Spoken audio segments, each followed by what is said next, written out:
Bonjour les amis de Learn to Be Academy ou de Révolution de ta conscience. Je profite de cette petite matinée, pas très ensoleillée mais quand même intéressante, pour vous faire une petite vidéo. Ça fait un moment que je n'ai pas fait de publication vidéo en live comme ça, enfin visuel je veux dire, parce que je préfère faire des vidéos audio avec des petites animations, donc voilà. Mais ce matin, j'ai décidé de me faire un peu voir parce que souvent en échange, ça fait du bien de voir la personne avec qui vous échangez, la personne qui vous partage des informations qui peuvent vous faire du bien. Parce que mon but, c'est de partager ce qui me fait du bien afin que cela vous fasse aussi du bien. Et c'est dans ce sens que j'aimerais ce matin partager avec vous ce qu'on entend par le règne, les différents règnes qui composent l'homme, parce que l'homme est un immeuble à 7 étages. Oui. Souvent, nous nous limitons à cet aspect physique de nous que nous voyons, alors que nous sommes dans plusieurs dimensions. Nous sommes dans notre globalité énorme. Nous sommes un être vraiment qui remplit, je pourrais dire, l'univers, parce que notre être va du ciel jusqu'à la terre. Donc, quand on parle des règnes, nous avons 7 règnes, 7 immeubles à 7 étages dont je vais vous parler. Ce sont les 7 règnes de la création. À commencer dans le divin jusqu'au règne humain. Donc, dans le divin, nous avons le règne des dieux. Lorsqu'on a le Dieu, lorsqu'on dit, souvent on parle de Dieu, Dieu, Dieu, mais qui est Dieu? Dieu, c'est une intelligence supérieure. Dieu, on ne l'a jamais vu, mais on voit la manifestation de ses œuvres dans la création. On voit sa manifestation à travers les différents règnes de la création. Et ce règne commence du règne des dieux au règne des minéraux. C'est ce qui fait cet immeuble à 7 étages dont je vais vous parler, qui fait partie de l'homme. L'homme est dans la constitution de l'homme, c'est cet immeuble à 7 étages. Donc, en premier lieu, nous avons le règne des dieux.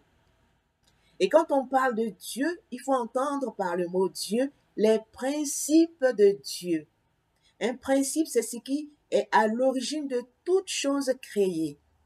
Donc, on a le Dieu créateur, le Dieu incommensurable, le Dieu invisible qu'on n'a jamais vu, cette énergie, cette puissance divine qui est invisible, qui n'a pas de nom, qui se manifeste à travers des dieux qu'on appelle les principes divins. Ça, c'est le premier règne de la création du Dieu. Deuxième règne, quand on descend, on a le règne des archanges. Quand on parle d'archanges, il faut entendre loi. Les archanges sont des lois divines. Donc, nous avons en première position les principes divins qui créent des lois divines qu'on appelle archanges. Lorsqu'on continue de descendre notre immeuble à 7 étages, ensuite nous avons le règne des anges. Les anges, ce sont les principes, ce sont ce sont les vertus de Dieu. L'amour est un ange. La justice est un ange. La fidélité est un ange. La patience est un ange. C'est ça les vertus. D'autres pourraient dire des qualités. Mais donc, quand on entend ange, quand vous entendez ange, ce n'est pas un être avec des petites ailes qui s'envolent. Bon, ils prennent des formes différentes. Ces mots que je viens de vous dire, ces exemples de mots que je viens de vous donner, quand je parle de justice, de fidélité, d'amour, de patience, ce sont des qualités, ce sont des vertus qui prennent des formes que peut-être ceux qui ont la vision ouverte peuvent voir à travers des êtres qui s'envolent, etc. Mais ange, au sens propre du terme, ce sont des vertus divines que nous devons tous manifester sur la terre. En quelque sorte, nous sommes appelés à être des anges, c'est-à-dire à manifester les vertus de Dieu sur la terre. Lorsqu'on continue de descendre notre immeuble après les anges, on a le règne des maîtres. En fait, cette région où la conscience, quand on parle souvent de conscience, dans ma page, je parle de révolution de ta conscience. Il y a 2 types de conscience. Il y a la conscience divine et la conscience humaine, la conscience de l'ego. Donc, la phase de conscience, c'est ce qui fait le lien entre le règne divin et le règne humain. Et ces 3 régions que je viens de vous dire, ces 3 règnes dont je viens de vous parler, c'est ce qu'on appelle le règne divin, le règne des dieux, le règne des archanges, le règne des anges. C'est ce qu'on appelle le monde divin. Et quand on descend, on a les maîtres. Après les maîtres, on descend, les maîtres qui représentent notre conscience, la conscience supérieure de l'être que nous sommes. La conscience qui va nous mettre en rapport avec le monde divin. C'est ce qu'on appelle les maîtres. Et il y a eu beaucoup de maîtres qui sont venus sur la terre pour nous guider, pour nous éclairer, pour nous enseigner. On continue de descendre notre immeuble à cet étage. Après les maîtres, on a l'homme, à savoir toi, moi, toi, l'homme. On parlera de ce qu'on entend par homme au sens propre du terme, parce que les mots ont leur sens propre. Souvent, on utilise des mots sans savoir réellement ce que ça veut dire. Pour l'instant, c'était une parenthèse. Je définirai ce qu'on entend par homme. Donc, après, on a le règne de l'homme. L'homme qui est l'intermédiaire entre le monde divin et les autres règnes qui sont en dessous de lui. Après le règne des hommes, on a le règne des animaux. Après le règne des animaux, on continue de descendre, on a le règne des végétaux, les plantes, les végétaux. Et au premier étage, pour ne pas dire au rez-de-chaussée de notre immeuble, nous avons le règne des minéraux, les pierres, etc. Donc voici, premier étage, on a les minéraux. Deuxième étage de notre immeuble, on a les végétaux. Troisième étage, on a les animaux. Quatrième étage, on a l'homme.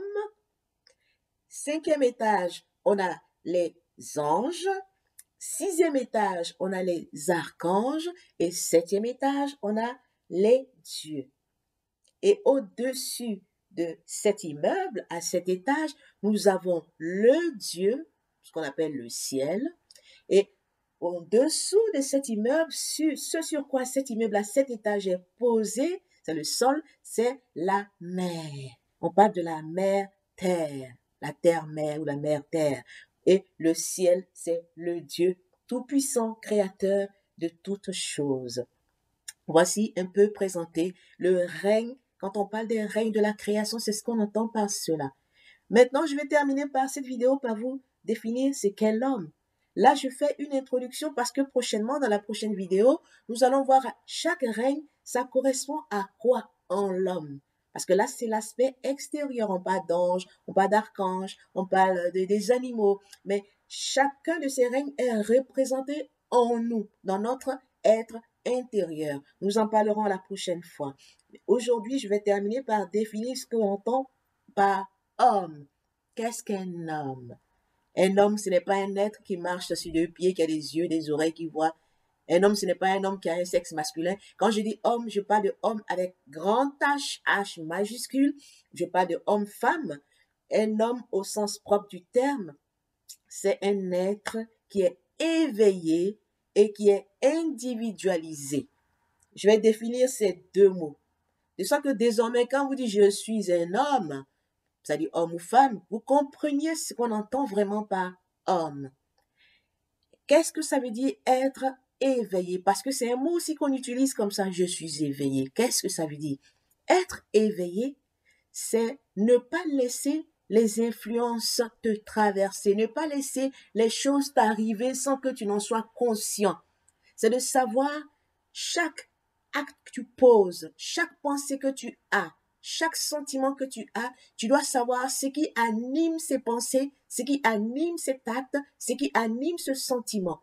Tu es conscient de ce que tu fais, tu es conscient de c'est ce à quoi tu penses, tu es conscient de ce que tu ressens, parce que derrière chacune de ces actions, il y a des mondes. Je viens de vous citer la hiérarchie de la création. Prochainement, on verra le monde spirituel, parce que là, je vous ai parlé du monde divin.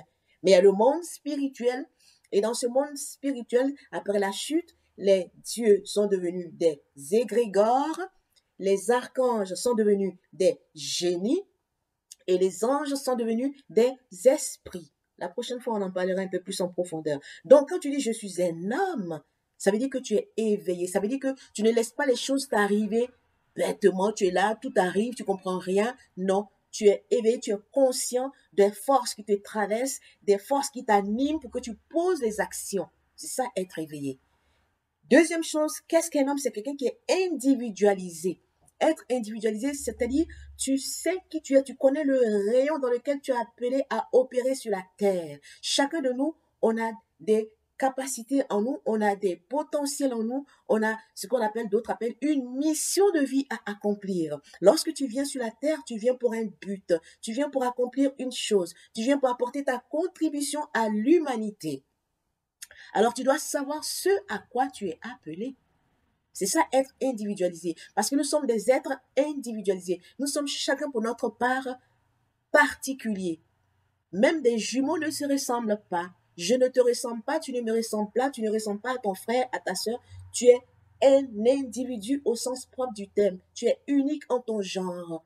Parce que le spermatozoïde qui t'a amené à l'existence était un. Donc tu es un et tu as des choses, des capacités en toi que tu dois manifester sur la terre. Et pour pouvoir les manifester, évidemment, il faut les connaître.